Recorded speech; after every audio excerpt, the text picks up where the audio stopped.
Antes de mais nada, é um prazer estar aqui, né, participando dessa retomada do VET Science Seminários, né. Também é uma honra ter a presença de vocês aqui. E eu fico particularmente feliz hoje pelo tema que a gente vai trabalhar, porque é um tema que eu domino bem e que eu consegui contribuir bastante para que esse setor ele fosse mais diverso, tivesse mais qualidade, mais variedade de exame. Meu objetivo com essa palestra é desmistificar o diagnóstico molecular, né, tornar ele mais simples, acessível e mostrar para vocês em aplicabilidade clínica o quanto ele é relevante na nossa rotina. Tá? Só para a gente começar, eu vou definir algumas questões de metodologia, só para a gente entender do que se trata essa técnica. Né? O PCR, ou Polymerase Chain Reaction, ela foi inventada em 83 por um bioquímico que chama Kary Mullis. Ele é vivo até hoje, acho que ele tem uns 77 anos, mora nos Estados Unidos. E na época ele criou uma metodologia que era capaz de copiar o DNA e de produzir DNA em grandes quantidades. Essa tecnologia ela foi tão relevante dentro do campo diagnóstico que ele foi laureado com o Prêmio Nobel de Química em 1993, junto com um colega dele, Michael Smith, que ajudou ele no desenvolvimento dessa técnica. Então, o que significa essa PCR, né, essa reação em cadeia da polimerase? Ele é um método para produzir cópias de um segmento de DNA específico. Né? Ela vai amplificar uma sequência-alvo de um determinado genoma, certo? Então, a gente parte do princípio de uma amostra onde eu tenho o alvo investigado. Através dessa técnica, eu vou ter, no final do processo, milhões, bilhões de cópias daquele alvo que vai ser amplificado. Como é que a técnica funciona, né? Inicialmente eu tenho uma amostra biológica e dessa amostra biológica eu vou fazer um processo que chama extração de ácidos nucleicos, né? E aí a gente procede com a investigação, eu faço uma extração de DNA, se o meu alvo for um DNA, ou uma extração de RNA, se o alvo for um RNA. Uma vez que o ácido nucleico esteja extraído, ele é conjugado com vários componentes para que a técnica ocorra, né? O que são esses componentes? Eu tenho algumas sequências de oligonucleotídeos, que são primers, né? A gente chama de primers, mas são pequenas sequências de oligonucleotídeos, né? Que têm sítios de ligação específico no alvo genômico que eu estou investigando. Tá? Então elas têm sítios de ligação específico. Eu tenho que ter nucleotídeos, né? Porque a técnica trabalha com amplificação, então se eu vou construir novas fitas, eu preciso ter nucleotídeos para que essas fitas sejam construídas. Da mesma forma, eu preciso ter uma DNA polimerase, que é a enzima que reconhece o modelo e que reconstrói a fita. Aqui é um mix de buffer, que na verdade são alguns íons, né, que são cofatores enzimáticos. E todos esses componentes eles são colocados no equipamento que chama de termociclador. Ele é um equipamento que ele faz variações de tempo em temperaturas determinadas. E aí, basicamente, ele vai traçar três processos. O primeiro processo que a gente chama de desnaturação, que é onde eu tenho DNA fita dupla e a fita vai se abrir. Né? No segundo processo, eu tenho o anelamento, que é onde essa fita aberta ela recebe a ligação dos primers, né, que são esses oligonucleotídeos de ligação específica. Né? Então, se essa fita tem o alvo de investigação, os primers vão se ligar. Né? Um primer se liga na fita senso e o outro na fita antissenso. E o terceiro processo é conhecido como extensão ou polimerização. Nessa etapa, a DNA polimerase se liga aqui nas extremidades dos primers e ela refaz as cadeias. Então eu saio de uma fita, no final eu tenho duas. 4, 8, 8, 16, e assim vai numa escala exponencial, até que no final eu tenha milhões, bilhões de cópias. Tá? Na PCR convencional, aqui tem só um videozinho para demonstrar de uma forma mais dinâmica como é que isso ocorre. Né? Então aqui eu tenho o template de DNA, ele é submetido a essa temperatura alta, né? Em torno de 95, 94 graus, e aí ele desenovela e as fitas se abrem, expondo os sítios de reconhecimento. Então as fitas se abriram, novamente a temperatura de anelamento, né? Havendo os sítios de reconhecimento, os primers vão se ligar nos sítios específicos, fita senso e antissenso. E aí o termociclador joga para a temperatura ótima de atividade da DNA polimerase, que é na faixa de 72 graus. A DNA polimerase ela reconhece as extremidades dos primers e ela vem refazendo a cadeia.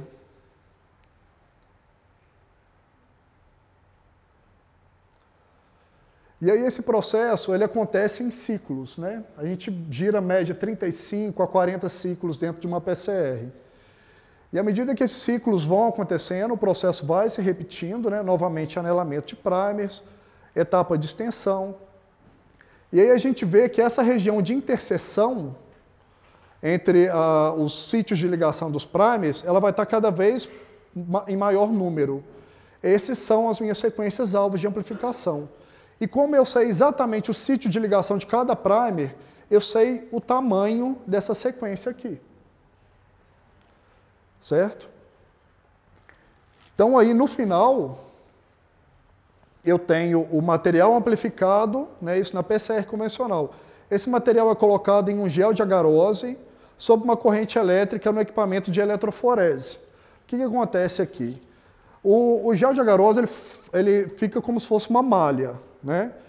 E aqui eu tenho os fragmentos de DNA amplificados. Eles vão migrar por essa malha aqui do gel de agarose segundo o potencial elétrico que é aplicado, né? Aqui eu tenho um eletrodo negativo e aqui um positivo. O DNA ele tem carga negativa, então uma vez que eu aplique ele aqui, ele tende a ser repelido por esse eletrodo negativo e atraído pelo eletrodo positivo, então ele migra pelo gel. Então à medida que ele vai se migrando, ele é separado em tamanho, né? Paralelo a isso, eu também considero um marcador de peso molecular nesse gel, para eu saber exatamente se eu vou ter a banda do tamanho que eu quero ou não. Então o resultado da PCR convencional é basicamente esse daqui, né? A gente coloca um agente que se liga ao DNA e fluoresce mediante a estimulação pelo UV, e aí apareceu a banda na região esperada, o resultado é positivo. A PCR convencional é assim que funciona. Só que tem alguns problemas, né? Para a questão de diagnóstico, né, a PCR, no início, ela era ótima, ela tinha uma aplicabilidade muito boa. Mas o que acontece? Existe uma precisão ruim, né? A sensibilidade é relativamente baixa, a resolução também. É um procedimento não automatizado, onde eu tenho discriminação apenas pelo tamanho. É um processo basicamente qualitativo e não me permite quantificar a carga de material genético amplificado. Tem risco de contaminação por causa de alguns agentes que são utilizados no meio, né, para poder evidenciar as bandas. E tem também o risco de contaminação pelo pós-processamento do produto de PCR. Né, uma vez que eu abro, na microbiologia a gente tem vários interferentes relacionados à contaminação ambiental, de bactérias, vírus. Na biologia molecular, nosso principal contaminante é o produto de amplificação. Então, quanto menos eu manipular o produto de amplificação, menor a chance de contaminação que eu vou ter ali no meu ambiente de trabalho, né? Esse aqui é só um exemplo para a gente ver igual, por exemplo, esse resultado aqui é um resultado positivo, né? A banda está fraquinha aqui, esse é o controle positivo, né? E a banda da amostra está bem fraquinha aqui. Algumas vezes, o template inicial, a quantidade de ácido nucleico inicial que eu tenho do patógeno ali é tão pouca, por mais que o processo de amplificação ocorra, ele não gera banda visível. E o resultado ele é visualização de banda. Se na PCR convencional eu não visualizo a banda no PCR, então o resultado é negativo. Entendeu? Então, por isso, a questão dele ter uma menor sensibilidade. E tem uma questão também, né? Isso é até uma máxima dentro dos laboratórios de diagnóstico molecular, né?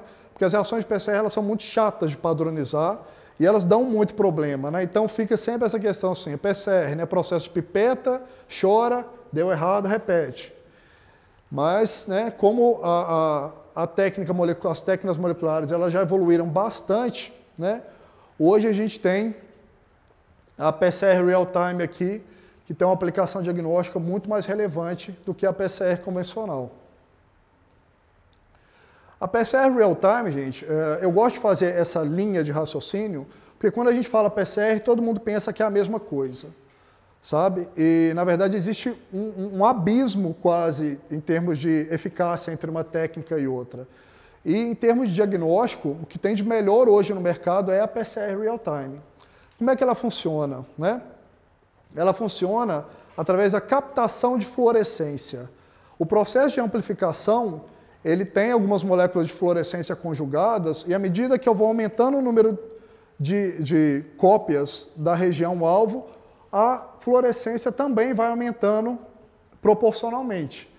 E eu tenho um equipamento que ele faz a captação dessa fluorescência, converte em impulso elétrico, e isso vira um dado de amplificação. Esses fluoróforos são moléculas que absorvem e emitem luz, né, em um comprimento de onda específico. Essa reação ocorre dentro de um termociclador, né, que vai fazer aquela mesma variação de tempo e temperatura, porém ele tem um módulo óptico acoplado, né? Então aqui eu tenho a amostra, essa amostra ela tem o processo de amplificação ocorrendo e tem os fluoróforos aqui. À medida que esse fluoróforo ele é excitado por um comprimento de onda específico, ele vai emitir luz, essa luz é captada por um detector de luz e convertida em impulso elétrico. E esse impulso elétrico ele é traduzido como um processo de amplificação, né? Na PCR real-time, como o próprio nome diz, a gente consegue observar a amplificação em tempo real, à medida que ela vai acontecendo. E ela ocorre segundo esse formato aqui, né? Eu tenho um crescimento exponencial que vira linear e depois gera um platô. O equipamento ele produz um ponto de corte que a gente chama de crossing threshold. Esse é um limiar que ele diferencia o que é fluorescência basal de fluorescência de amplificação. Então, qualquer amostra minha que cruzar esse limite aqui, ela vai ser uma amostra positiva de amplificação. Tá bom? Essa reação, além das amostras em si, tem alguns controles que são importantes que sejam considerados, justamente para assegurar a eficácia da reação. O primeiro controle é esse que a gente chama de controle endógeno, né? Aqui está como controle de paciente aqui. Esse controle endógeno é um controle relacionado com a eficácia da extração de ácidos nucleicos. Se eu estou extraindo DNA de uma amostra de cachorro, a reação PCR real-time para o patógeno que eu estou investigando pode até não amplificar, mas o controle endógeno ele sempre tem que amplificar, porque o controle endógeno ele é uma mistura de primers direcionada para um gene que é do cachorro e não do patógeno. Então ele é um controle da minha eficácia de extração, ele sempre tem que amplificar, independente se a investigação do patógeno vai ser positiva ou negativa. O controle negativo, né, obviamente, é um controle de contaminação, ele tem todos os reagentes, exceto o DNA e RNA extraído, e um controle positivo, que assegura a sensibilidade da reação. Tá? Então, o controle endógeno sempre tem que amplificar, o controle positivo também sempre tem que amplificar, e o controle negativo nunca amplifica. É assim que eu monitoro a eficácia das reações dentro do diagnóstico PCR real-time. Aqui na sequência, só para a gente entender como é que funciona isso, né? Eu tenho dois vídeos aqui que simulam o funcionamento de um equipamento de PCR real-time. Então aqui só para a gente ver, eu tenho as amostras, elas ficam girando, eu tenho a fonte de LED, com uma luz específica que vai excitar o fluoróforo. Esse fluoróforo excitado, ele emite luz, que é captada por um filtro, e convergida aqui para um detector optoeletrônico, que vai convergir, que vai transformar essa luz em impulso elétrico. Né? E o processo ocorre de forma bem dinâmica. Né? E aqui é interessante ver que eu consigo mudar a fonte de excitação de acordo com o fluoróforo que eu estou trabalhando, o que já diz para a gente que eu posso trabalhar com vários fluoróforos diferentes ao mesmo tempo. Tá? Então o processo ocorre dessa forma. Na PCR real-time, as vantagens dela, né? Obviamente, é um processo que pode ser monitorado em tempo real, então você não precisa conduzir uma reação para depois correr no gel, para depois visualizar o produto, certo? Então você consegue ver ali logo no início já, se a amostra for positiva, ela já começa a subir. Não tem o processamento pós-PCR, o que é ótimo para evitar risco de contaminação. A ciclagem é ultra rápida, né? Hoje eu consigo fazer uma reação de PCR real-time em até 30 minutos, né, podendo variar até 2 horas.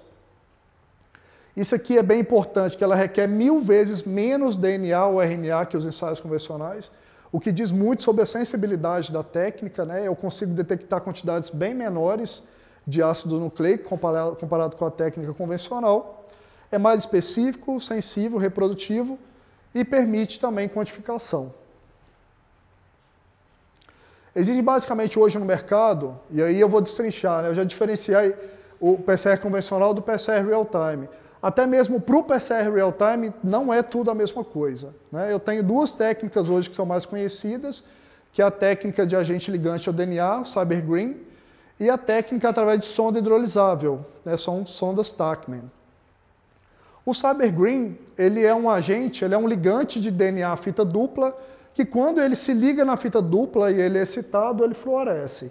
Não ligado em fita dupla, ele não fluoresce. Né? Portanto, quanto mais fita dupla eu tiver numa reação, mais CyberGreen eu tenho ligado. Quando a excitação incide, mais captação de fluorescência eu vou ter. É um processo bem bacana, né? Onde a fluorescência aumenta ao longo da reação, mas o inconveniente dele é que ele se liga em qualquer DNA fita dupla. Então, se eu tiver qualquer tipo de formação de DNA fita dupla ali dentro da minha reação, que não seja relacionado com um produto de amplificação, ele vai se ligar e também vai emitir sinal. Então, ele detecta produtos inespecíficos. É uma desvantagem da técnica. No final do processo, eu tenho que fazer um outro tipo de análise para identificar o que é amplificação real do que é amplificação inespecífica. Tá bom? E a gente tem a técnica de PCR real-time por sonda Tachman, que são as reações que a gente produz aqui no Texa, tá? São todos baseados em sonda Tachman. Como é que funciona isso, né?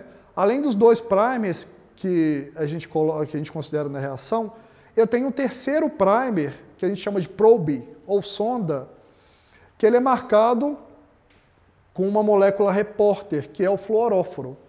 Mas também ele é marcado com a molécula quencher. Como é que funciona essa relação do repórter com o quencher, né? Tem até um exemplo prático que uma colega utilizou às vezes, eu sempre gosto de repetir. O fluoróforo, nesse caso aqui, o gene repórter, a molécula repórter, é você, quando você está aí no sábado à noite, e aí você quer ir para a rua, e você se produz todinha, põe aquele vestido bonito, se maqueia, tudo e tal, está pronta para brilhar, né?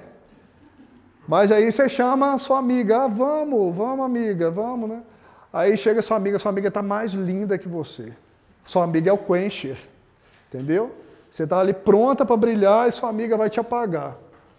Então, quando você está junto da sua amiga, você não vai brilhar, tá bom? Assim funciona a relação da molécula repórter com a quencher. Uma vez que ambas estejam ligadas na sonda, a sonda não fluoresce, tá? Como é que acontece esse processo? Uma vez que ocorra a ligação dos primers e ocorra a ligação da probe, a DNA polimerase ela vai começar o processo de amplificação e quando ela passar aqui pela probe, ela vai hidrolisar essa probe. E esse processo de hidrólise, ele libera a molécula repórter da probe. A molécula repórter liberada, no momento que ocorre a excitação, ela emite fluorescência.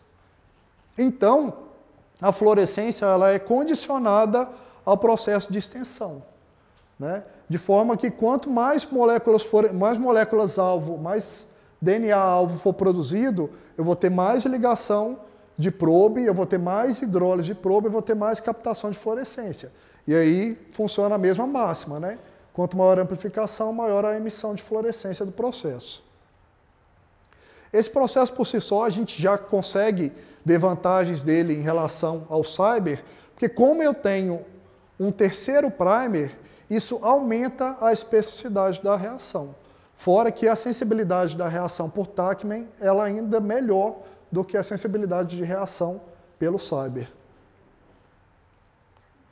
Bom, entendido já como é que o processo funciona, agora eu vou falar um pouquinho sobre como a gente interpreta o PCR real-time. Porque que a ferramenta ela é muito boa, que ela é maravilhosa, isso eu posso garantir a vocês. Mas é um resultado bom que eu entrego na mão do clínico e que eu dependo do clínico que ele use isso da melhor forma possível para poder correlacionar com o caso que ele está tentando diagnosticar. Né? O que significa o positivo do PCR real-time? Significa presença do material genético do agente investigado. É esse o resultado que chega para vocês. Tem DNA ou RNA do patógeno que vocês estão investigando ali naquela amostra que foi enviada. Se há correlação clínica, né, se há doença, você fecha o diagnóstico, certo?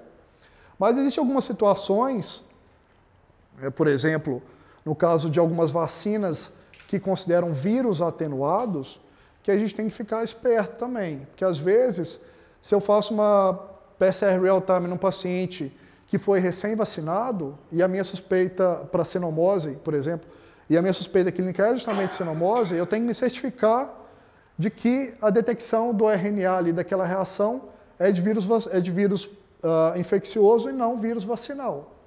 Então isso pode acontecer e tem alguns mecanismos que a gente faz para poder driblar isso. Da mesma forma, eu posso ter um resultado positivo num paciente assintomático, né? E isso gera um nó na cabeça da gente. Né? Como é que isso ocorre? Né? Por exemplo, um animal que foi recém-exposto a um patógeno, ele ainda, como essa ferramenta ela confere muita precocidade diagnóstica, né? Isso favorece a gente, no sentido que às vezes eu tenho um possível contactante, esse animal não tem nenhum sinal clínico ainda, mas eu já sei que ele está com um patógeno nele, certo? Ele pode ou não desenvolver a doença segundo a imunocompetência dele, correto? Existem também algumas situações, né, onde o animal é um paciente, é um portador subclínico. Particularmente para os vírus, isso é uma condição muito importante, porque é um mecanismo evolutivo de vírus que garante que eles se dispersem, né? Porque se todo organismo que o vírus infectar evoluir para a morte, ele perde as ferramentas dele de dispersão.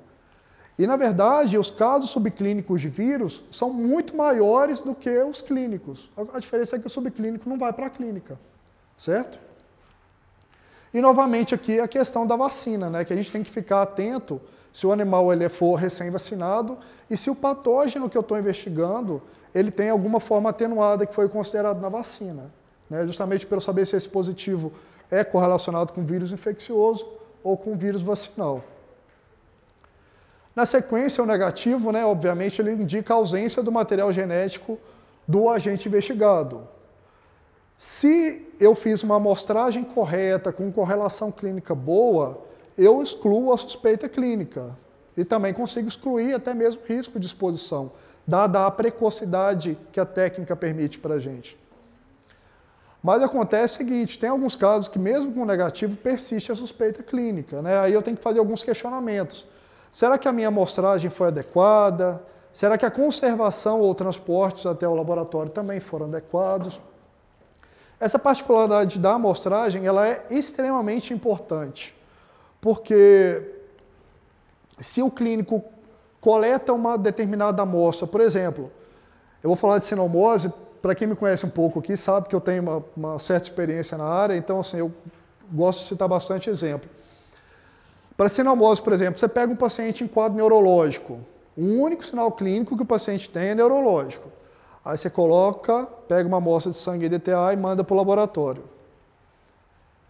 Chega um resultado negativo, aí você poxa, mas o animal está toda a clínica sugestiva, não sei o quê, essa técnica não vale de nada, né? Mas é um exemplo clássico, né? Normalmente, quando a gente tem um paciente neurológico de sino, o paciente já fez dispersão multissistêmica, ele já fez os picos virêmicos dele, então, muito provavelmente, eu não vou ter mais vírus no sangue. Então, aí o problema é a amostragem, entendeu? Se a amostragem ela não tem uma correlação boa com o quadro clínico que o animal está apresentando, possivelmente eu vou ter um resultado que não é satisfatório. Tá? Algumas das vezes fica um pouco complicado para o clínico se decidir sobre a amostra. Né?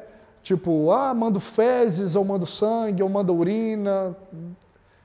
E aí ele fica meio confuso.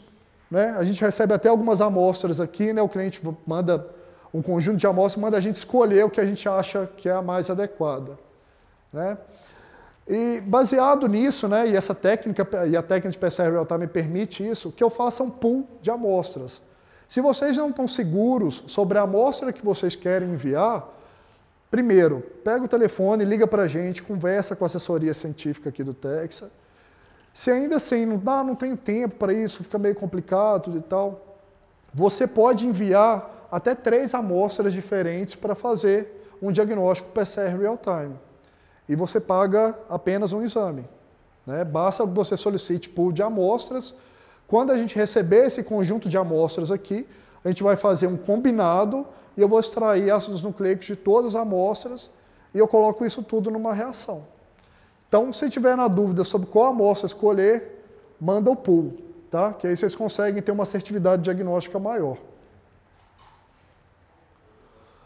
Uma outra grande vantagem da técnica de PCR Real-Time é o procedimento de quantificação, né? A gente segmenta aqui no Texa basicamente em PCR Real-Time qualitativo e quantitativo. A modalidade qualitativa, ela vai te dizer sobre presença ou ausência do material genético pesquisado, tá? A modalidade quantitativa, além de dizer presença ou ausência, ela vai te dar a carga de DNA do patógeno ou RNA do patógeno por microlitro da amostra que foi enviada. E por que isso é importante, né? A quantificação ela é particularmente importante porque através dela eu consigo traçar prognóstico de paciente. A gente vai ver, por exemplo, para FIV-FeLV, eu consigo determinar estágio de infecção, tá? Eu consigo também fazer monitoramento terapêutico, isso eu acho que é uma das maiores aplicabilidades dela, né? Particularmente para a leishmaniose, que tem bastante uso. E eu consigo também fazer diferenciação de vacinação e quadro infeccioso. Tá? Mais para frente a gente vai ver como é que a gente faz isso. Entrar um pouco no mérito aqui, né? Eu gosto de fazer alguns raciocínios do diagnóstico molecular frente a algumas outras modalidades de diagnóstico para a gente entender as vantagens de uma técnica em relação à outra, né? Basicamente, na sorologia, o que ocorre aqui? Uma vez que o paciente tem alguma exposição a algum patógeno, né, ele passa por um período que a gente chama de período de latência, né, um período de reconhecimento. Esse período ele varia, né, esse período de incubação ele pode variar segundo o patógeno. E aí, na sequência desse período, eu tenho primeira produção de imunoglobulina M, né, se for um patógeno novo. E, num segundo estágio, eu tenho a produção da imunoglobulina G. Tá? E aí, a técnica de sorologia, ela detecta essa produção dessas duas imunoglobulinas, né? A IgM, ela está relacionada com exposição de antígeno ao sistema imune e ela traduz em infecção ativa, né? Ela remete a um quadro mais agudo do processo infeccioso. Mas a IgM, ela também pode estar presente no paciente pós-vacina, né? Porque ele foi submetido a um estímulo antigênico, ele vai produzir IgM também. Então, é preciso ter uma certa interpretação aí da presença de IgM num paciente avaliado. No caso do IgG, a interpretação é um pouquinho mais confusa, né? Porque o IgG ele tá mais relacionado, ele pode estar relacionado com infecção ativa, né? Um caráter um pouco mais crônico, mas ele também pode ser relacionado com infecção passada, né? Em algum momento da vida do animal ele teve contato com o patógeno e produziu essa imunoglobulina G. Ela fica circulante durante um período de tempo muito maior do que a IgM. E também ela pode estar relacionada com resposta vacinal. Então a interpretação ela requer um pouquinho mais de cuidado. Esse aqui é um caso, por exemplo, o Dr. Afonso falou no início de um paciente leixe com sorologia negativa, e esse aqui é um caso também, onde a sorologia ela não foi conclusiva para o diagnóstico de leishmaniose, né? Esse paciente ele fez ELISA e RIF e deu não reagente em ambas as técnicas. Só que ele é um paciente que ele estava com sintomatologia muito clássica de leixe, né? Estava muito sugestivo. E aí ele fez contato com a gente sugeriu que fosse feita a técnica de PCR Real-Time a partir da medula óssea. E aí ele fez logo o procedimento, a técnica quantitativa. Não sei se dá para vocês verem aqui, mas o resultado é de 1.864.600.000 188.800 cópias de DNA do patógeno por microlitro de amostra extraída. É um caso clássico onde a sorologia ela não foi conclusiva para o diagnóstico do animal. Se o clínico não tivesse recorrido à empresa ou não tivesse algum outro conhecimento em relação dessa técnica, ele possivelmente poderia descartar leishmaniose nesse paciente. Né? Mas, no entanto, ele fez o PCR real-time e ele viu aqui a quantidade enorme aqui de parasitas na medula do paciente. Comparando, então, as duas técnicas, né? O diagnóstico molecular ele prevalece em cima da sorologia pela detecção precoce do DNA. Né? A gente tem esse período aqui, ó, que é tido como período de soroconversão.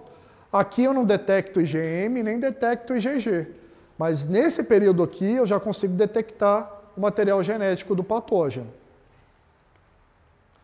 Tem maior sensibilidade da detecção de DNA ao invés do anticorpo. Questão de custos, né? Isso aqui é um pouco relativo, porque dependendo da sorologia hoje, eu posso dizer que o PCR real-time está saindo num preço igual ou até mais barato, sendo uma técnica muito mais sensível. O PCR positivo ele traduz em presença do patógeno, e aí eu vou fazer correlação clínica para dizer presença de doença ou não. Agora, a sorologia positiva ela já traz alguns complicantes, né? Pode ser infecção ativa, pode ser uma mera exposição ao patógeno, pode ser resposta vacinal. Então, às vezes, a sorologia ela não é conclusiva e você vai ter que recorrer a algum outro teste para conseguir fechar o seu diagnóstico no segundo momento. Sobre a questão ainda falando um pouco mais de investigação clínica, eu gosto bastante de falar sobre hemoparasitose dentro do contexto de PCR real-time, porque na minha concepção hoje é a técnica que mais se aplica ao diagnóstico de hemoparasitose.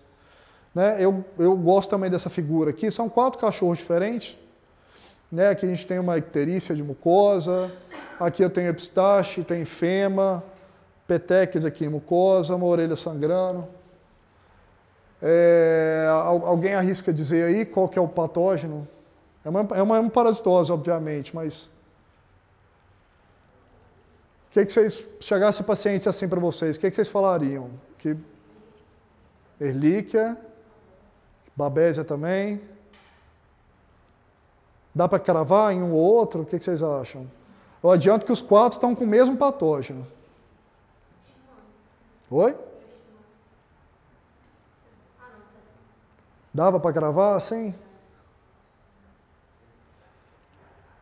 Hemoparasitose é complicado, né? Porque muitos mimetizam os sinais clínicos, né? Então, assim, é complicado a gente cravar. Nesse caso aqui, ele é até bem interessante, esses casos, porque não é nenhum dos que foram falados. Isso aí é Rangelia vitale, que é um parasita que surgiu no sul do país, né? Ele tem vindo agora na região sudeste, cada vez mais ele tem sido diagnosticado. E é um parasita que ele causa todo esse tipo de lesão aqui. Mas que se batesse na clínica, certamente a gente seria tendenciado para uma Ehrlichia, para uma Babesia, né? Questão de hemoparasitose, gente, um primeiro fator que eu gosto de chamar a atenção é a questão da elevada incidência, né? Dado ao contexto climático que a gente está inserido e a alta dispersão dos vetores, artrópodes, né, que veiculam esses patógenos, a incidência na população canina ela é muito grande de hemoparasitose.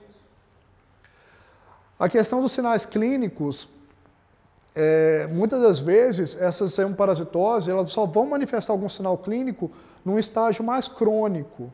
Né? Então, se eu fizer investigação de IgM num paciente suspeito de hemoparasitose, muito provavelmente vai dar IgM negativo. Ah, Otávio, mas deu IgG positivo. Mas espera aí, com o tanto de carrapato que a gente tem aí, será que esse animal não tem chance de, em algum momento da vida dele, ele ter sido exposto a esse patógeno e essa IgG ela ser correlacionada com uma infecção passada ao invés de uma infecção presente? Né? Às vezes você não consegue fechar só com IgG. Né? Mas aí tem a questão do PCR real-time, né? Que você consegue fechar ele de uma forma mais específica, né? Basicamente pela questão da detecção precoce.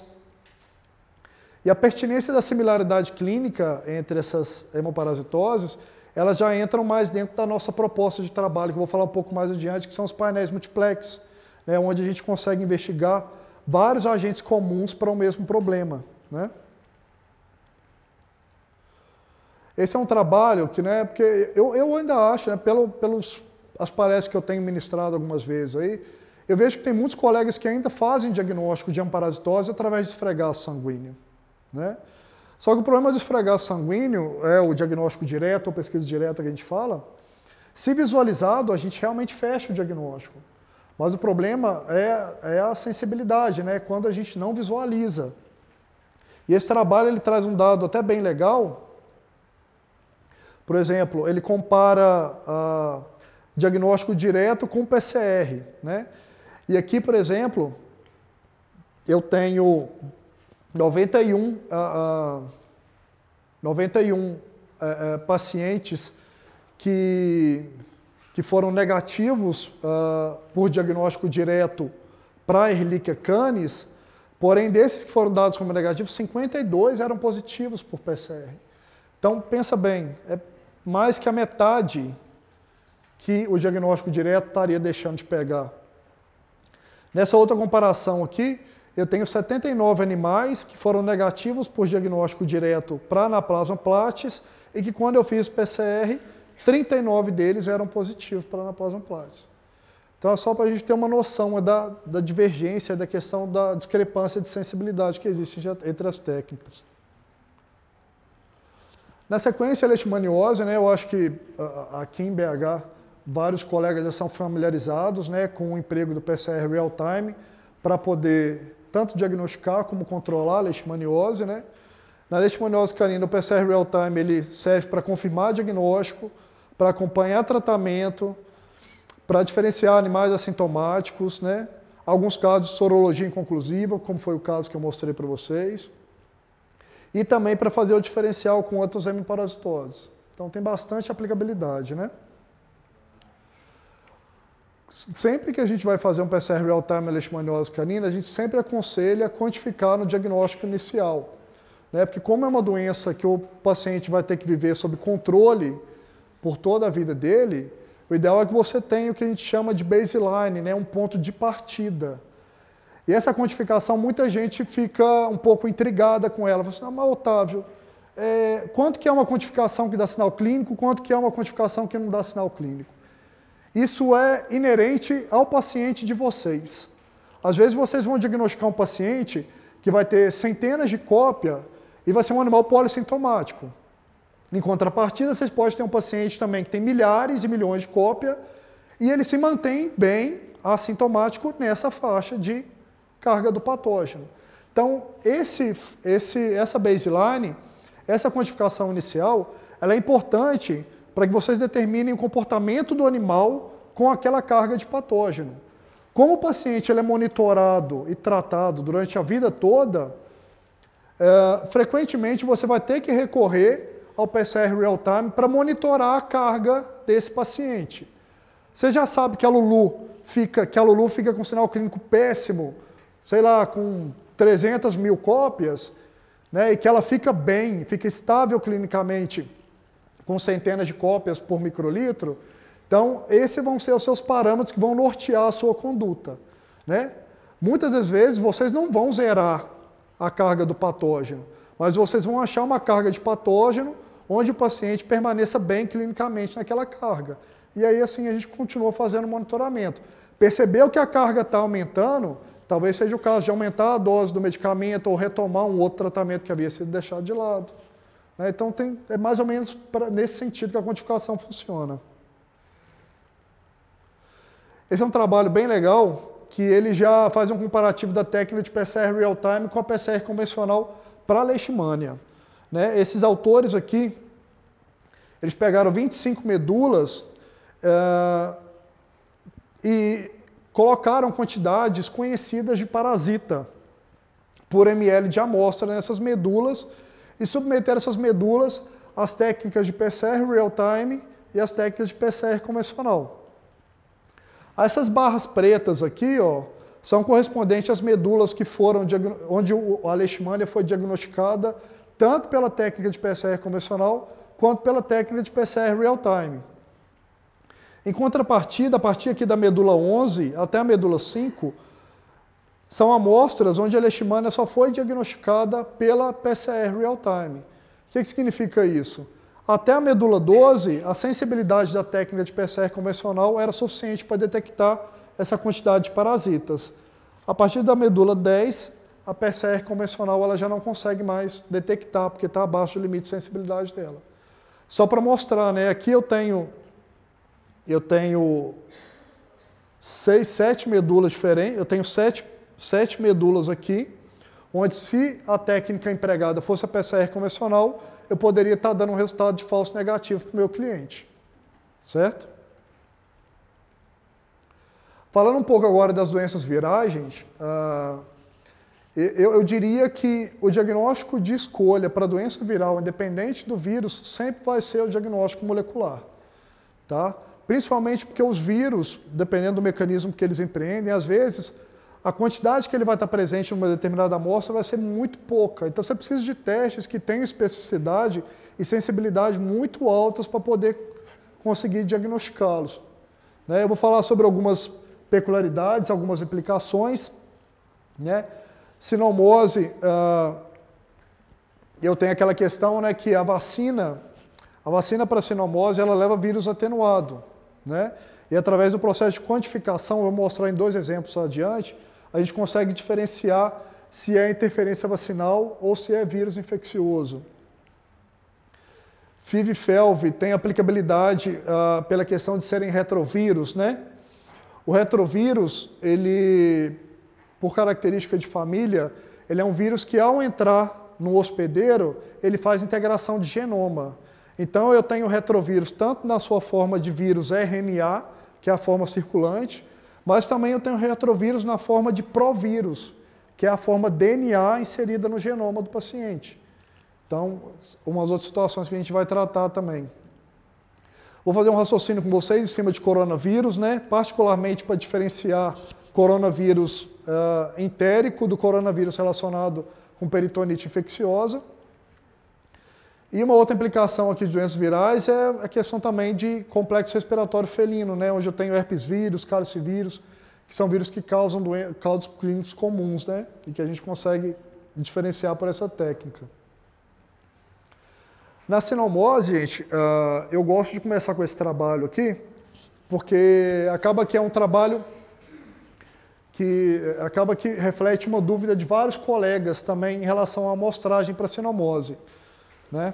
A sinomose, tão logo o vírus entre no organismo do animal e ele faz dispersão epitelial, ele já migra nesse momento para epitélio de bexiga. A diferença dos demais epitélios, respiratórios, gastrointestinal, né, dermatológico, é que essa infecção ela é produtiva, inclusive no período de convalescência do paciente. Então eu tenho paciente que se recupera clinicamente e ainda assim ele pode dispersar vírus na urina durante um tempo, tá?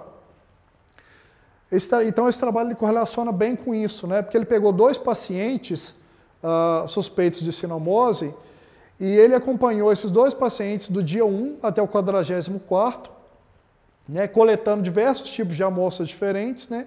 Aqui eu tenho swab nasal, swab conjuntival, swab retal, sangue total e urina. Então ele coletou a amostra nesses dias aqui de observação e quantificou essas amostras também. Durante esse período de observação, as 2 melhores amostragens para sinomose foi swab retal e urina, sendo que a urina foi a única amostra que deu positivo, né? Aqui não quantificou, né? Mas é positivo, tá? A única amostra que deu positiva para os 2 pacientes. Então ela é a amostra mais representativa quando eu vou solicitar um PCR real-time para sinomose, né? Alguns clientes me questionam a questão do líquor, né? Pô, mas Otávio, o paciente está em quadro neurológico, não seria melhor eu mandar o líquor?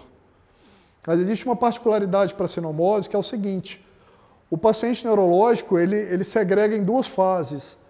Uma fase aguda, onde eu tenho vírus abundante no líquor, e uma fase crônica, que é uma fase que coincide com a recuperação imunológica do paciente e vai resposta imunológica direcionada para o sistema nervoso central.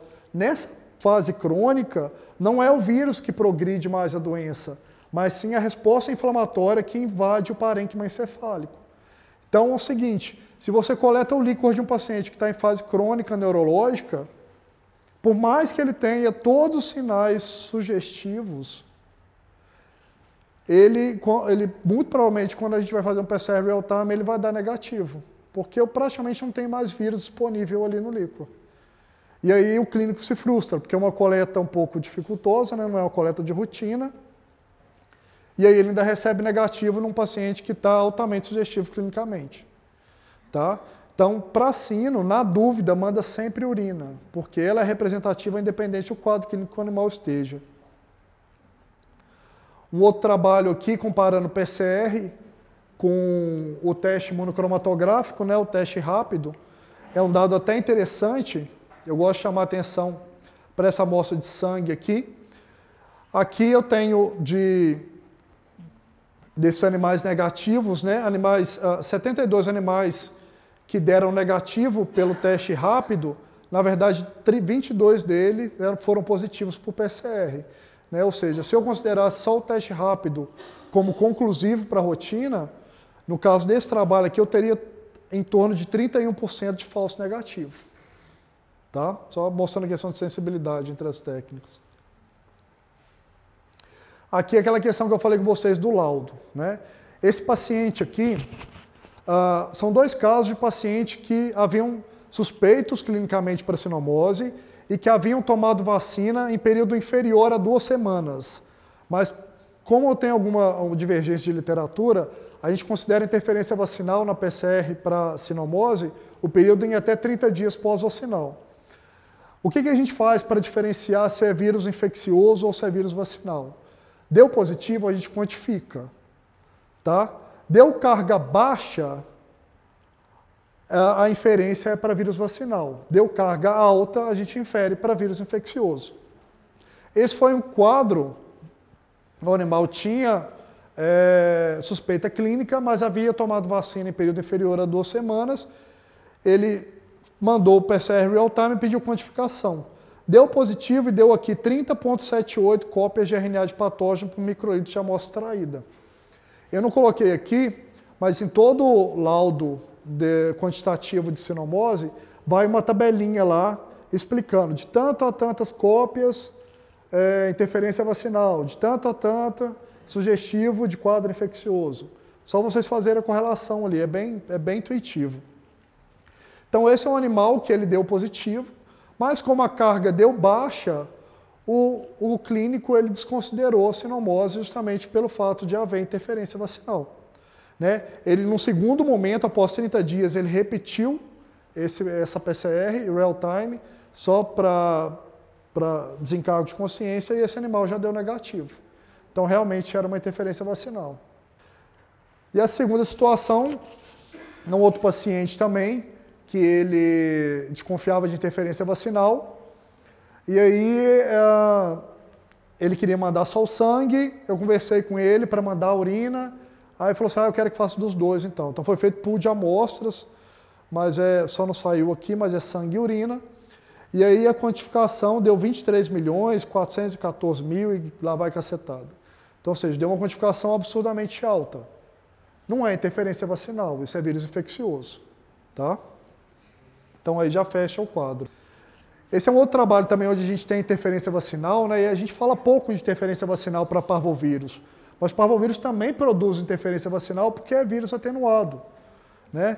Esse trabalho aqui, por exemplo, ele determinou que ele fez um grupo grande de animais avaliados no período pós-vacinal e ele determinou que em torno de 23% desses animais eliminaram o parvovírus nas fezes no período pós-vacinal. E ele ainda fala também que essa eliminação nas fezes ela foi detectável por até 28 dias no período pós-vacinal.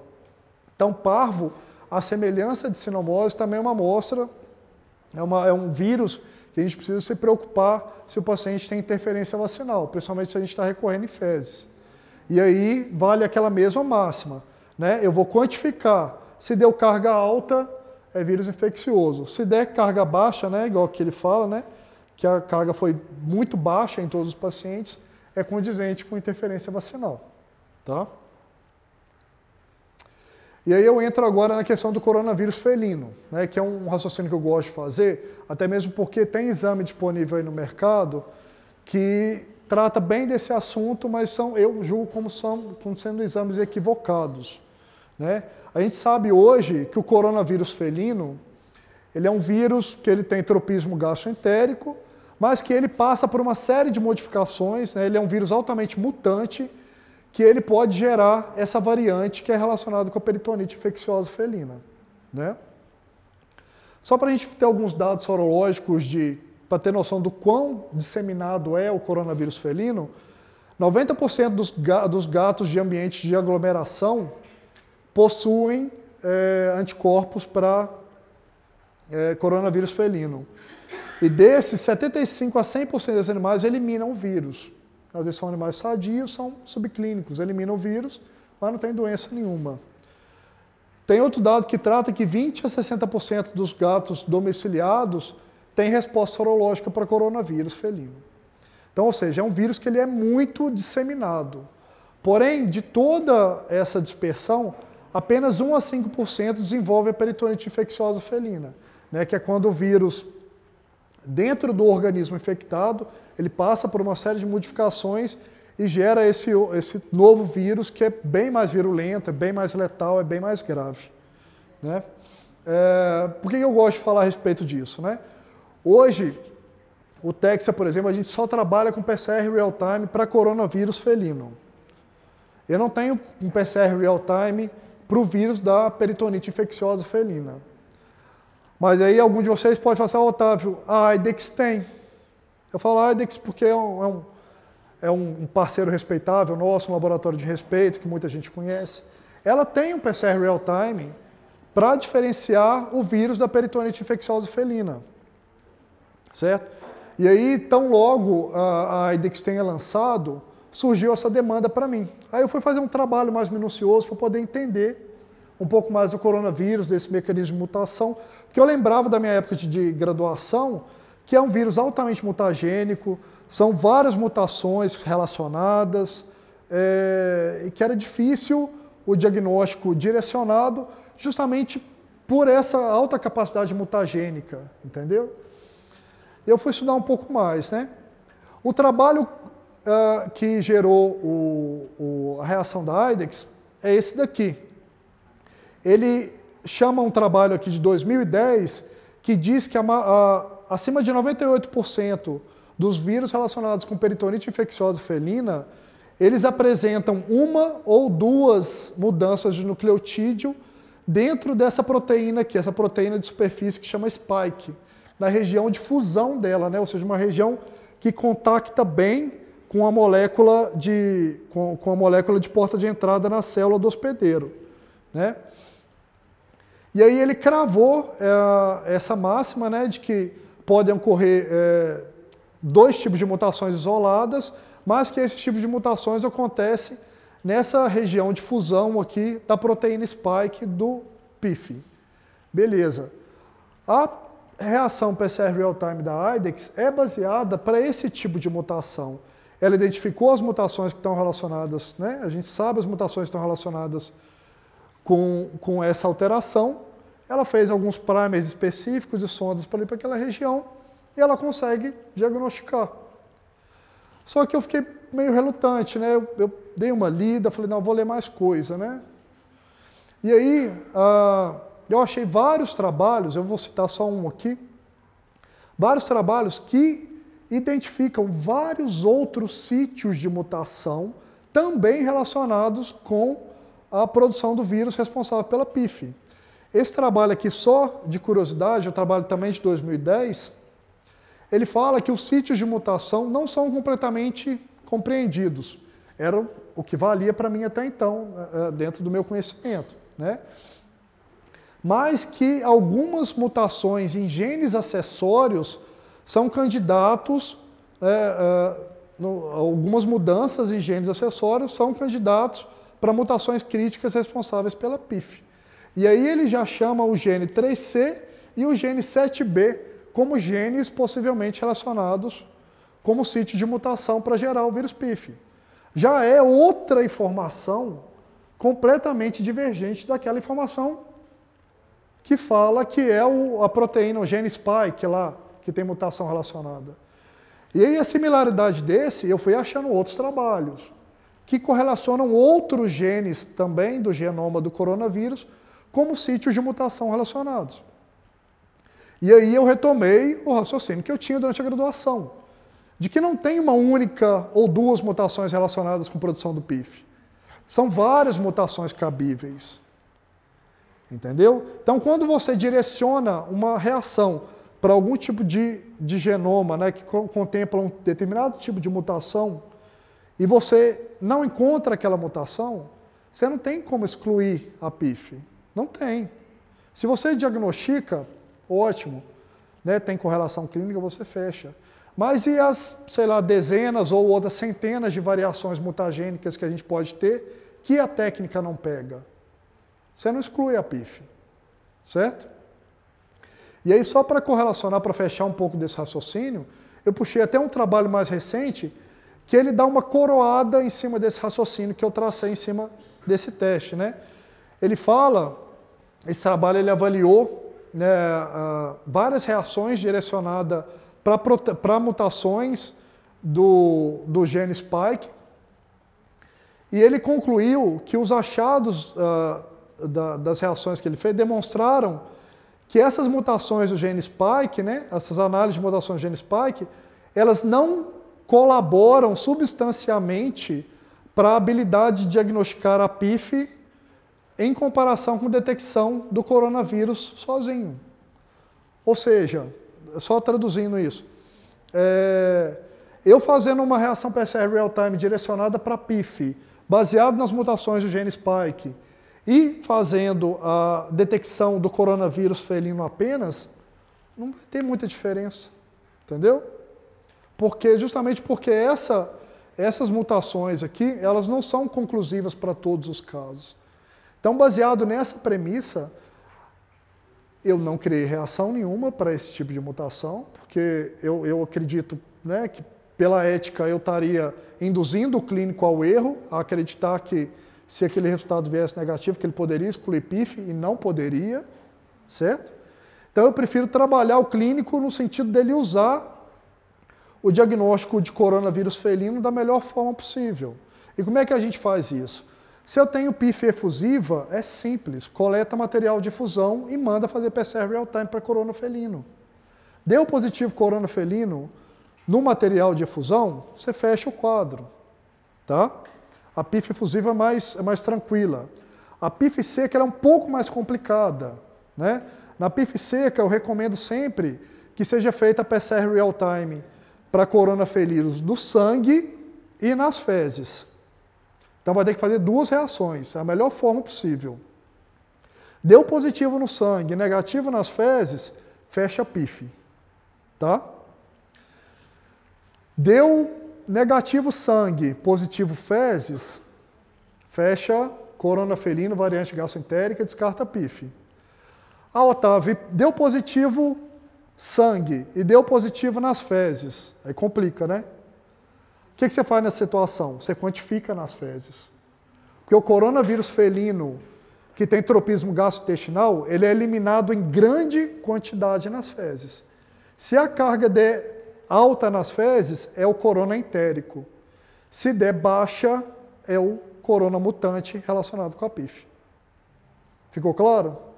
A melhor correlação que a gente tem para poder usar o diagnóstico PCR real-time de uma forma bem assertiva. Tá? Então é mais para esclarecer também, porque tem testes que estão aí no mercado, mas que acabam induzindo a gente ao erro. Aqui um outro também, um comparativo. Eu gosto de fazer bastante esse comparativo de técnicas, né? E são trabalhos de revistas bem conceituadas, para mostrar para a gente a relevância das técnicas moleculares frente a alguns diagnósticos que a gente utiliza de forma rotineira.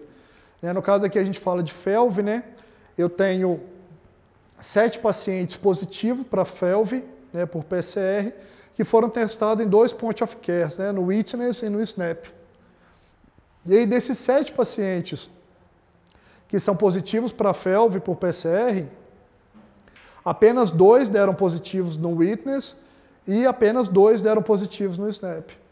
Ou seja, a sensibilidade de detecção desses testes aqui ela é bem reduzida comparada à técnica de diagnóstico molecular. Tá? Então, sempre se norteiem, né? O meu objetivo dessa palestra, meu objetivo enquanto responsável pelos testes de diagnóstico molecular no Texa, é fazer com que essa ferramenta ela seja cada vez mais disponível na rotina de vocês. Né? Por isso que a gente fica sempre em questão batendo em cima de prazo, questão em cima de preço, porque isso tenha viabilidade realmente para a rotina. Porque é sabido, assim, é realmente notório a superioridade desse tipo de técnica frente às demais que a gente tem hoje no mercado. Então, ao invés da gente quebrar a cabeça tentando fechar diagnóstico com outras técnicas, de repente, a gente direcionando para uma técnica mais assertiva, melhor, a gente consegue precocidade, a gente consegue empreender tratamento com um paciente não tão grave, né? Ainda falando de FeLV, né, eu gosto de mostrar aquela questão do estadiamento clínico, uma coisa bem importante, né? Aqui eu segmentei a FeLV nas diversas fases dela, né? Tem basicamente a fase abortiva, que pode ou não acontecer, né? Que é quando o gato adquire o vírus e ele elimina o vírus antes mesmo de haver manifestação clínica. Eu tenho a fase regressiva, né? Que é uma fase onde o animal fica aparentemente bem, clinicamente, né? Ela pode variar aí, pode ter gato que fica bem até 3 anos aí, sem manifestar sinal clínico nenhum. E a fase progressiva, que é a fase onde o animal tem o vírus e está clinicamente evidenciado para a doença. Tá? Como é que os diagnósticos se comportam? Né? Nessa fase abortiva, e a gente sabe o seguinte, que FeLV e FIV são retrovírus. Portanto, eles fazem integração genômica no genoma do hospedeiro. O que significa isso? Né? O vírus circulante ele é um vírus RNA. O vírus de o provírus, né, ou material genético de integração, ele já é DNA. Tá? Então, por isso que eu segmento aqui nessas duas apresentações. Nessa fase abortiva da doença, eu posso ter presença ou ausência aqui por PCR real-time. Tá? Eu posso ter presença ou ausência do RNA viral e eu tenho ausência do DNA proviral. Né? Porque, obviamente, se o animal fez eliminação do vírus, é porque não deu tempo do vírus se integrar ao genoma do hospedeiro. Tá? Essas duas técnicas aqui direcionadas para anticorpo, tanto imunofluorescência como ELISA, deram negativo. Tá? E, embora eu não tenha evidenciação sorológica aqui nessa fase, eu consigo detectar o vírus aqui já, pelo menos o vírus circulante. Na sequência, na fase regressiva, nessa fase regressiva, onde o paciente fica bem clinicamente, eu não tenho vírus circulante. Ou seja, se eu faço um diagnóstico que eu estou com suspeita de FeLV no gato, eu vou solicitar um PCR real-time para FeLV e tudo e tal, vem negativo. Mas, na verdade, esse animal está em fase regressiva. Se talvez você tivesse solicitado investigação de DNA proviral, você veria que esse animal, na verdade, é um animal positivo para FeLV.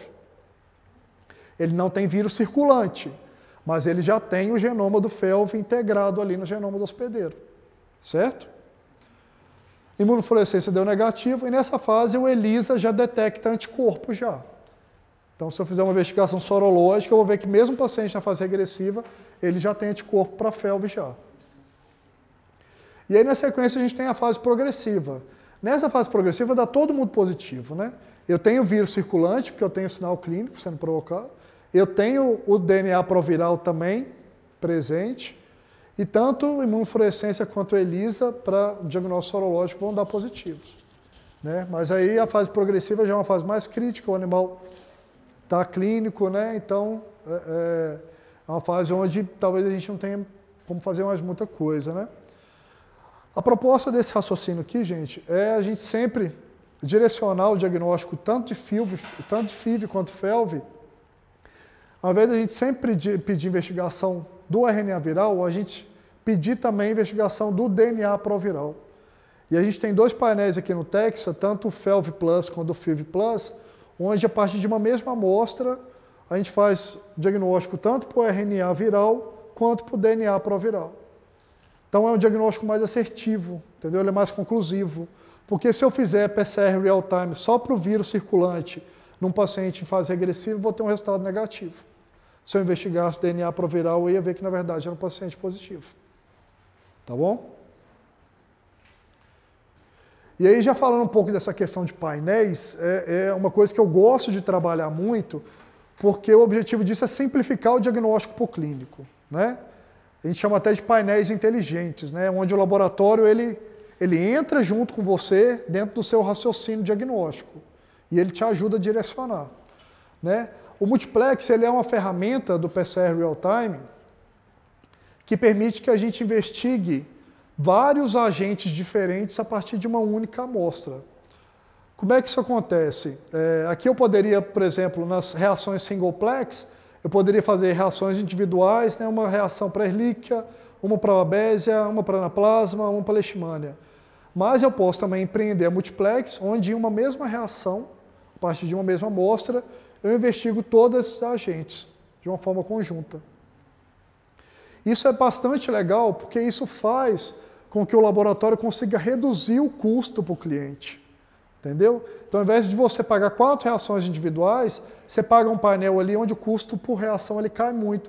Justamente porque a gente consegue combinar essas reações tudo dentro de um tubo só, sem comprometer a sensibilidade das reações individualizadas. Isso acontece da seguinte forma, né? Eu já falei para vocês que a PCR Real-Time ela funciona com captação de fluorescência.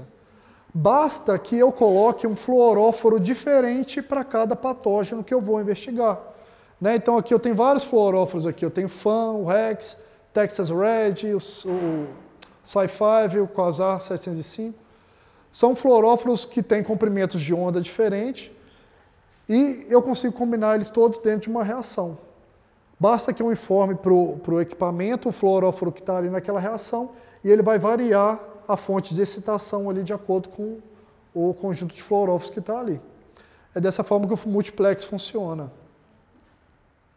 E aqui, baseado nisso, a gente criou os vários painéis, né? E esses painéis, vocês vão perceber que eles sempre são direcionados para algum tipo de problema, onde eu tenho um sistema que está sendo acometido e eu tenho todos os patógenos que estão relacionados com aquele tipo de problema para aquele determinado sistema. Né? Aqui no caso do cão, eu tenho o painel neurológico canino, tenho o respiratório canino, o doador sanguíneo canino, hemoparasitas canino básico e completo. Todos os patógenos que estão implicados nesse aí estão dentro do portfólio, tá, gente? Então eu não vou detalhar para não ficar extenso. Painel dermatopatia fúngica canina, diarreia canina básica e completo, aborto canino, e aí a gente já começa os novos, né, os que são novidades de 2019. Eu tenho o painel anemia canino, ele combina Ehrlichia, Babesia, Anaplasma, Leishmania infantum, Mycoplasma hemocanis, Rangelia vitale, Hepatosum, Leptospira e Rickettsia. Você manda uma amostra só. Eu faço o diagnóstico disso tudo e te entrego prontinho ali. A gente vai falar um pouco da pertinência desses painéis depois, e por que eles são interessantes também. O check-up de doenças infecciosas canino, né? Isso aí ele é bastante interessante, né? Ele entra dentro do contexto de medicina veterinária preventiva hoje, né? Onde a gente trabalha muito mais a condição do bem-estar, a saúde do animal previamente ao acometimento por doença. Então ele se encaixa muito bem naqueles pacientes que são adotados e aí o tutor quer fazer uma investigação, ver se tem algum agente infeccioso. O painel zoonoses canino também ele vai de encontro a algumas preocupações do tutor em relação a alguns tipos de micro-organismo que o animal ele pode passar, né, que tem potencial zoonótico. Então ele atende mais a essa demanda. O painel micoses sistêmicas, eu vou falar um pouco mais dele adiante, né? Ele pega Blastomyces, Cryptococcus e Histoplasma capsulado. E aí no gato, o gato ele tem um pouquinho mais de painel. Eu tenho o neurológico felino, anemia felina básico completo, respiratório felino básico completo, o FeLV Plus e o FIV Plus, né, que investiga RNA e DNA, falei com vocês. O dermatopatia fúngica felina básico completo, diarreia felina, aborto felino, e aí começam os novos, né? Eu coloquei esse o painel oftalmopatia felino, que ele tem Bartonella, Cryptococcus, coronavírus, herpes felino, leucemia felina, imunodeficiência felina e Toxoplasma gondii. O micoses sistêmicas também, que atende tanto cão quanto gato. o zoonoses felina, que tem Toxoplasma, Bartonella, Rickettsia e Giardia, e também o check-up de doenças infecciosas felino. Ah, e a afecção oral também, felino também, que é um dos painéis novos. E aí a grande novidade desse portfólio de biologia molecular é o segmento de silvestres e exóticos, né? Que até então a gente não tinha reações, ou tinha poucas reações direcionadas para essas espécies, e agora a gente tem um volume de reações considerável. E aí eu criei vários painéis aqui também que contemplam alguns problemas e alguns dos principais acometimentos em silvestres e exóticos, tá? Vale a pena dar uma olhada depois. A questão das co-infecções, né? Esse é um fator muito importante quando a gente considera a contratação de um PCR real-time. Não é porque às vezes a gente fica com um raciocínio clínico, igual naquela questão da hemoparasitose lá. Às vezes você bate o olho na hemoparasitose, não é uma Ehrlichia. Não, o Otávio falou que PCR real-time é melhor para diagnosticar a Ehrlichia. E aí você manda o material e solicita, e aí vem o negativo. Mas aí você esquece de considerar os outros patógenos que também causariam aquele tipo de acometimento. E, inclusive, a possibilidade dessa Ehrlichia estar associada com anaplasma, ou essa Ehrlichia estar associada com babésia, que é aquele paciente que você empreende aquele tratamento clássico, que você sabe que é batata, que vai, né, responder bem, o paciente não responde legal, né, começa a agravar, e você não entende, não, mas eu sempre tratei Ehrlichia desse jeito, e com esse paciente não está funcionando. Às vezes ele tem algum outro parasita que está junto ali, respondendo pela gravidade da doença. E você não sabe. Quando você solicita um PCR real-time, você fica sabendo, né? E esses dados aqui, eles são importantes, são dados inclusive nossos, que eu tive o cuidado de compilar, para a gente ter noção da frequência de co-infecções que acontecem em painel multiplex. Nesse painel respiratório canino, eu tenho acima de 50% de co-infecção nos resultados. Muitas das vezes, o clínico manda, ele tem uma suspeita direcionada, e ele leva um susto, porque vem positivo para um patógeno, vem positivo para sino, vem positivo, por exemplo, para bordetella também, ou positivo para adeno, entendeu? O painel anemia felina, ele tem em torno de 14,7% de co-infecções nele, o diarreia canina em torno de 30,5% de co-infecção, e o diarreia felina em torno de 58% de co-infecção. É um dado bacana, né? Tipo, é justo aquele resultado que você leva um susto, né? Você imaginava que viria positivo para um patógeno, você pediu o painel justamente para assim, não, eu quero fazer o diagnóstico diferencial bem feito. Vou pedir o painel, que eu já excluo todo mundo mesmo, eu sei que minha suspeita é essa. Às vezes vem a sua suspeita e vem um outro patógenozinho ali presente. E aí, como esses aqui são dados nossos, eu peguei os dados de alguns outros trabalhos, e eu peguei um trabalho feito nos Estados Unidos no ano de 2014, que ele tem um painel respiratório felino que é bem parecido com o que a gente tem. O nosso tem, eu acho que o nosso tem um agente a mais, se eu não estou enganado. Esse painel multiplex, ele avaliou 4.369 felinos. E ele avaliou a prevalência de cada um desses patógenos nas amostras, né, em termos de diagnóstico, né? Então aqui vai do mais diagnosticado em direção ao menos. E também viu a porcentagem, a frequência de detecção e a porcentagem de co-infecção. E ele achou, nesse painel aqui de agentes respiratórios relacionados com doença de felino, ele achou que 45,6% dos pacientes tinham co-infecção desses agentes. Então também é um dado bastante relevante e que conversa bem com os dados que a gente acha aqui no Texas. Tá? Questão de dermatofitoses, né? As dermatofitoses, muitas das vezes, a gente costuma mandar a amostra para poder fazer cultura fúngica, né? Eu acho que a maioria dos colegas está mais ou menos direcionado assim, né? É fungo, cultura fúngica. Mas existem algumas particularidades do PCR real-time que chamam um pouco mais a atenção, né, da pertinência dessa técnica. Por exemplo, a precocidade diagnóstica, ela já fala, eu já vejo como principal vantagem em relação à cultura fúngica, né? Basicamente porque para o crescimento de um micrósporum, ele pode demandar até 14 dias. Um tricófiton pode demandar até 21 dias. Um PCR real-time, você consegue um resultado em um dia.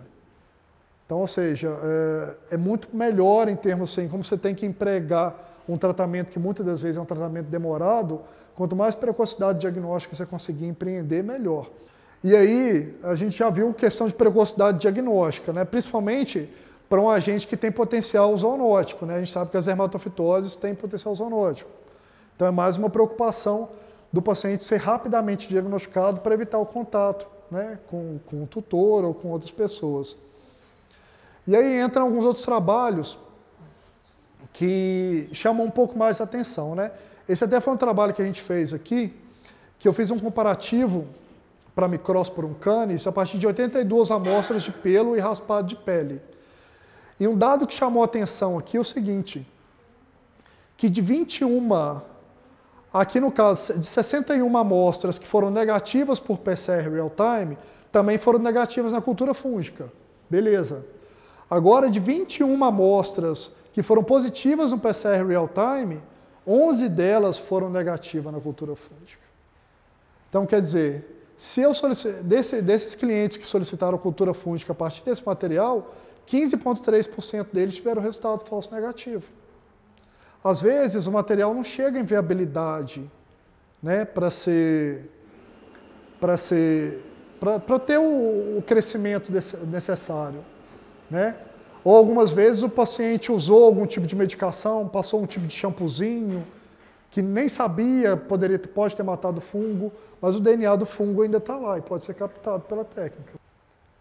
E aí, como esse é um trabalho nosso, eu puxo um trabalho científico também para conversar com o meu dado, para não ser um dado isolado e eu estar sujeito ao viés comercial, certo? Então esse é um trabalho aqui de 2012, que ele comparou PCR real-time de cultura fúngica para o diagnóstico de Microsporum canis, né, em gatos que vivem em abrigos.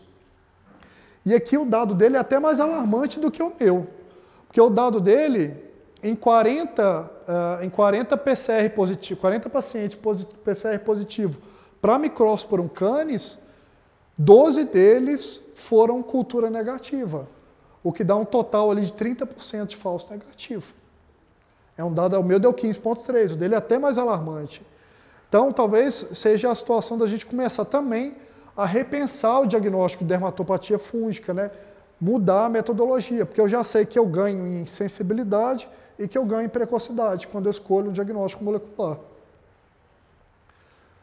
Na sequência também tem a questão das micoses sistêmicas, né? Como a gente já está falando de fungo, né? E aí eu tenho os principais agentes, o Blastomyces dermatitis, Histoplasma capsulatum e o Cryptococcus neoformas. Normalmente, esses fungos só vão causar micose sistêmica se o paciente estiver imunocomprometido. Tá? Então, é uma condição. Né? Existe uma dinâmica de exposição, né? Obviamente, como são fungos ambientais, animais de vida livre estão mais suscetíveis ao contato do que os domiciliados.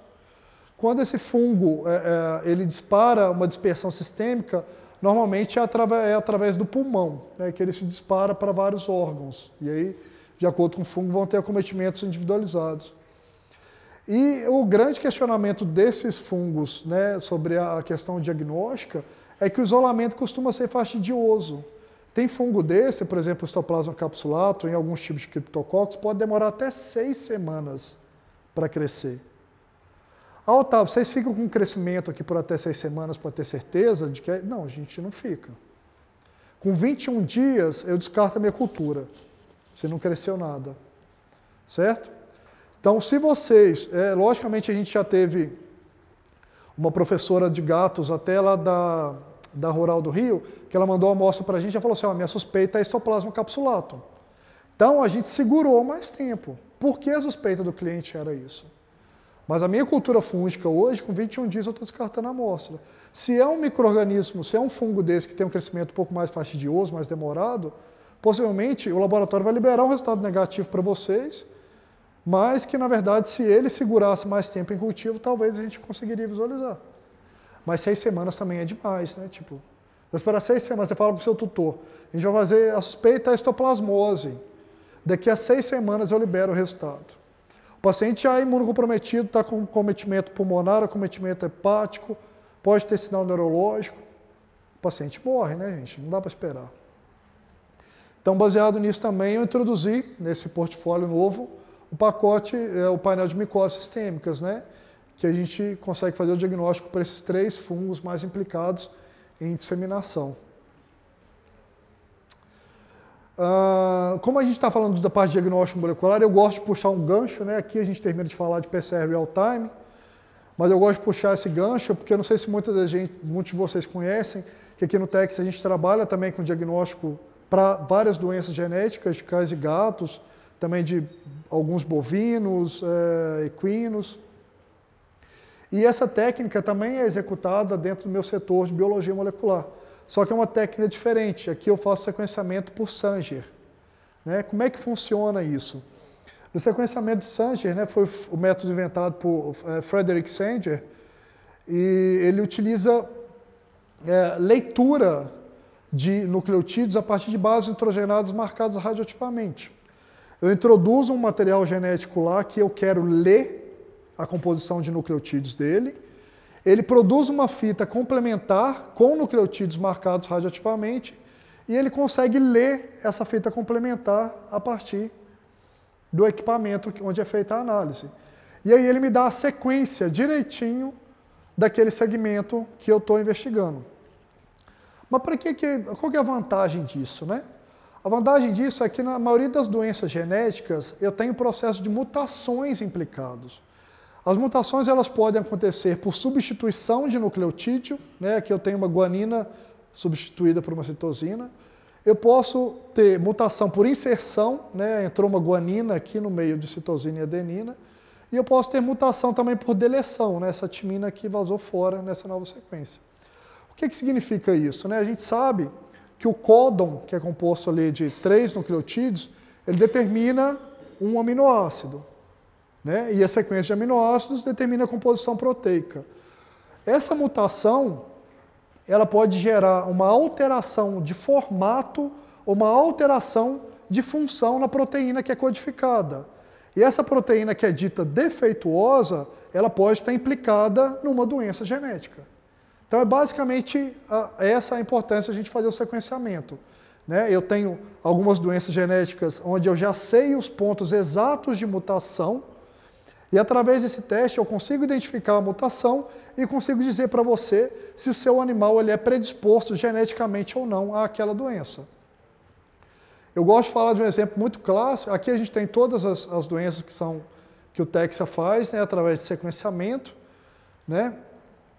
Eu gosto de falar particularmente de um exemplo que é mais utilizado na rotina, que é a doença do rim policístico em felinos. Né?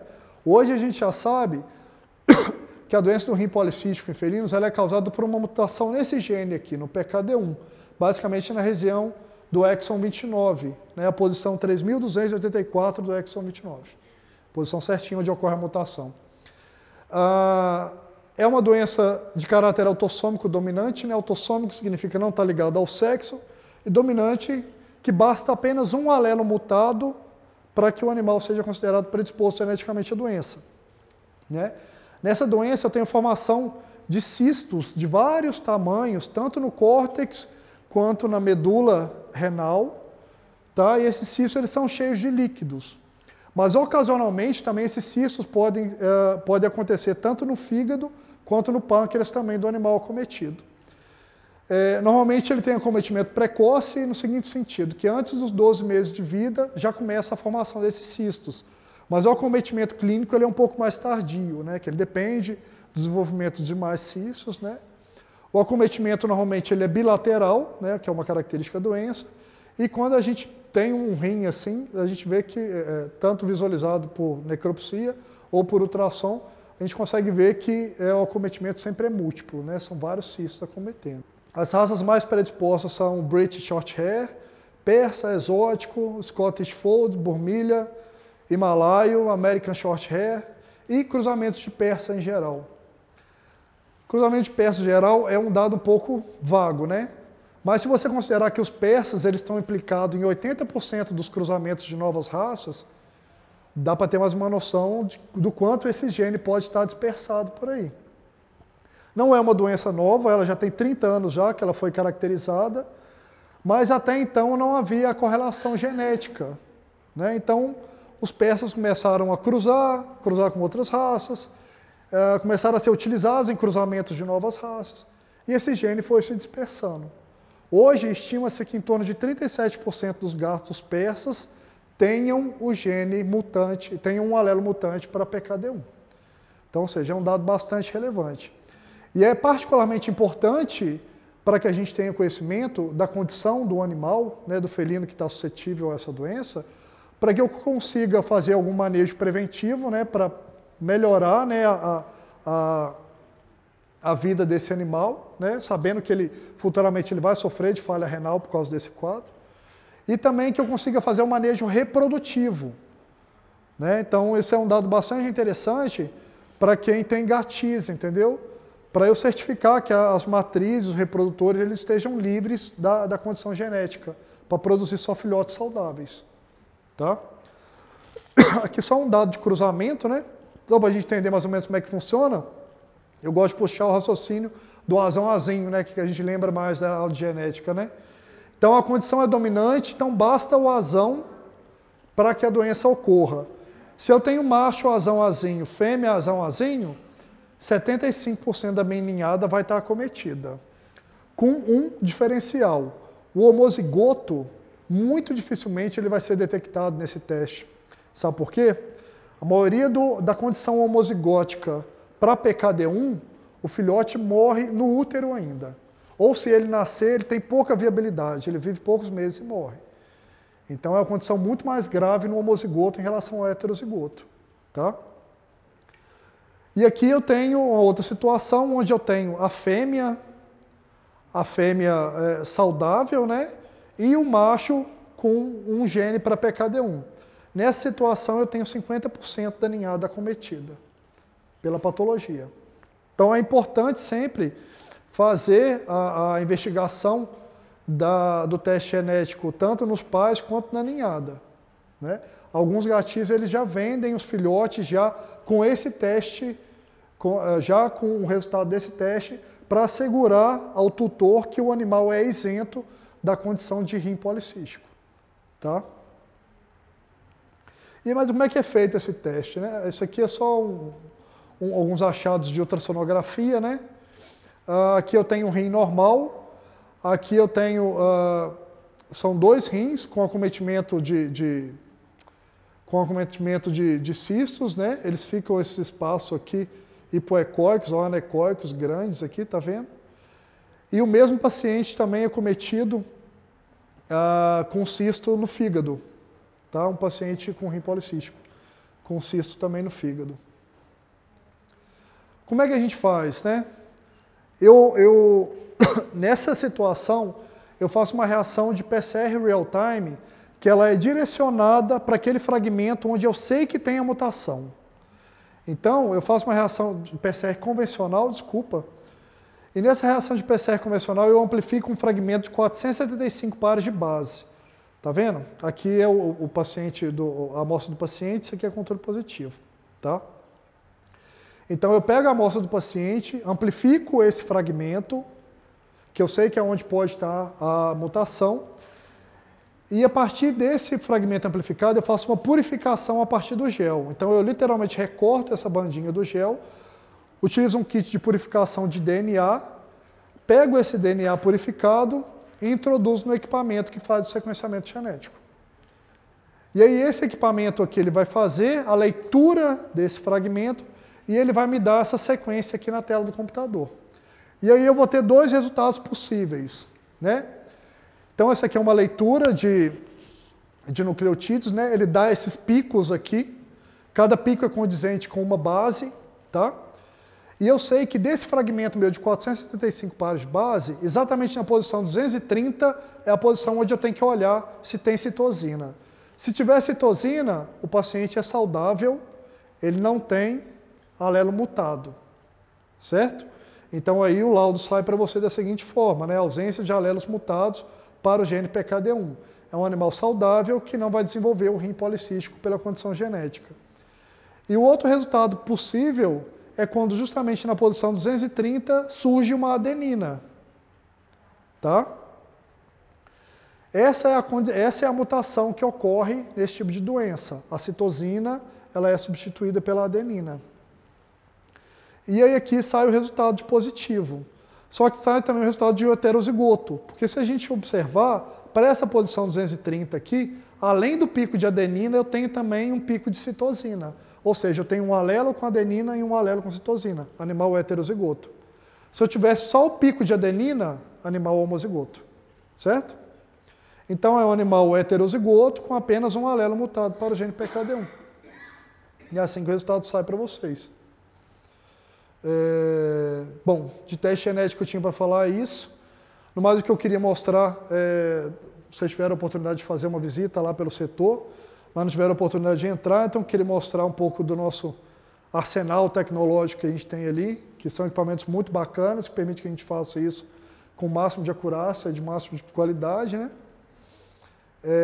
Hoje, o setor ele funciona integralmente com extração automatizada de ácidos nucleicos pelo método de beads magnéticas, que é o que tem de mais moderno do mercado, né? O processo ele ocorre todo no equipamento fechado, os kits são muito bons, tá? Eu posso garantir para vocês.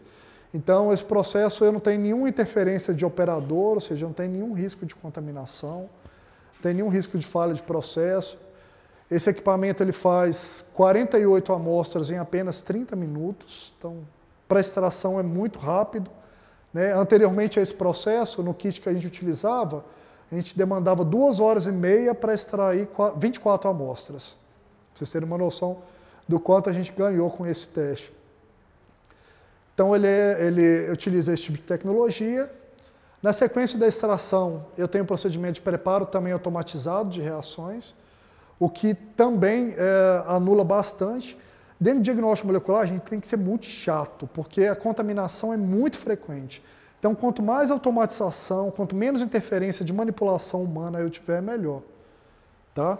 E basicamente porque as pipetagens precisam ser muito precisas, os volumes são muito pequenos, então eu preciso assegurar o máximo de eficácia ali.